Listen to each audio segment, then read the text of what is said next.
ఈ pneumonia, dangerous pneumonia, అది ఏదైతే ఆల్మోస్ట్ ఊపిరితిత్తులు సగం ఖరాబ్ అయ్యేదాకా కూడా తడవట్లేదు అంటున్నాం కదా, దాని గురించి కొద్దిగా వివరిస్తారా? So that awareness.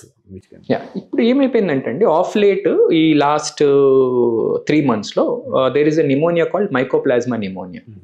దీంతో ఏమైపోతుందంటే, ఇది ఎప్పుడైనా బాడీలో వైరల్ ఇన్ఫెక్షన్స్, లేదంటే టూ మచ్ ఆఫ్ యాంటీబయాటిక్స్, లేదంటే ఇమ్యూనిటీ కాంప్రమైజ్డ్ ఉంటే వాకింగ్ న్యూమోనియాస్ అంటారు. అంటే పేషెంట్ చాలా స్టేబుల్గా ఉంటారు, వాళ్ళకు జ్వరం మైల్డ్ ఉంటుంది, మరీ హై ఉండదు. పేషెంట్ నార్మల్గా తినటం ఉంటుంది, తిరుగుతూ ఉంటారు, ఆడుతూ ఉంటారు, మాట్లాడుతూ ఉంటారు, అన్నీ బాగానే ఉంటాయి. కానీ దగ్గు ఉంటుంది, జ్వరం ఉంటుంది, జ్వరం కన్సిస్టెంట్గా ఉంటుంది. అంటే 5 days 6 days 7 days జ్వరం తగ్గదు, దగ్గు మరీ ఎక్కువ ఉండదు కానీ ఉంటుంది, దగ్గు బాగానే ఉంటుంది. వాళ్ళ బ్రెత్లెస్నెస్, ఆయాసం పెద్దగా ఉండదు.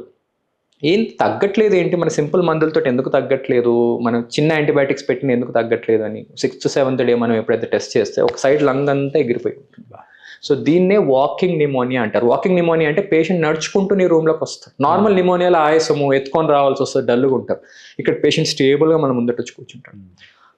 యూజువల్గా children above 4 years 5 years 6 years దాటిన పిల్లలకే ఇది చాలా common. Nowadays I'm seeing in smaller children also, thanks to various other things.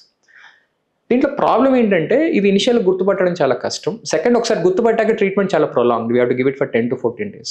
Some times లంగ్ని ఎంత తినేస్తుందంటే మనం హాస్పిటల్లో అడ్మిట్ చేసి హై యాంటీబయాటిక్స్ పెట్టాల్సి వస్తుంది, లేదంటే చీమ్ జమ్ అయితే పైప్ పెట్టే చీమ్ తీయాల్సి వస్తుంది. సో ఇంత కాంప్లికేషన్ స్టేజ్ వరకు పోతుంది అనమాట. సో నీకు వైరల్ ఇన్ఫెక్షన్ ఎప్పుడైతే బాడీలో వస్తుందో మీ ఇమ్యూనిటీ కాంప్రమైజ్ అవుతుంది. కాంప్రమైజ్ అయినప్పుడు ఈ ఇన్ఫెక్షన్స్ ప్రాబల్యం పెరిగిపోతుంది. యాంటీబయాటిక్స్ టూ మచ్గా వాడటం వల్ల కూడా ఏమవుతుంది, నీ ఇమ్యూనిటీ స్టిల్ ఇస్ కాంప్రమైజ్డ్. ఎందుకంటే నీ ఫ్రెండ్లీ బ్యాక్టీరియా అన్ని చచ్చిపోతాయి నీ బాడీలో. సో ఇట్ ఫైటింగ్ ఎబిలిటీ అనేది నీ బాడీలో తగ్గిపోతుంది. That's where you are prone for these diseases.